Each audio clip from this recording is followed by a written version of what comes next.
जी बिस्मिल्लाहिर्रहमानिर्रहीम। दोस्तों ये उमर ब्लॉक में एक प्लॉट है। ये प्लॉट की एग्जैक्ट लोकेशन है स्ट्रीट नंबर 71 और प्लॉट नंबर 1191A। ये एग्जैक्ट लोकेशन है। ये देखिए सामने घर भी बना हुआ है।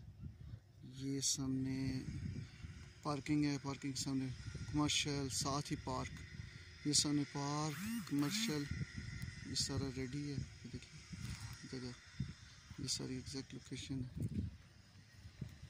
ये सारे घर बने हुए हैं।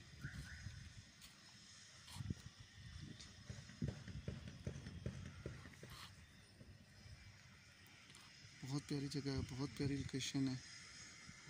कुछ दोस्त मैप में कहते हैं जी हाई पोटेंशियल है, ये वो देख लें काफ़ी दूर है। पीछे बैक पे भी घर बने हुए हैं। तो इसकी लोकेशन जो एग्जैक्ट है वो ये है। में रखिएगा, बहुत अच्छा प्लॉट है, लिविंग प्लॉट है, सोलर ट्रेंड है। Thank you.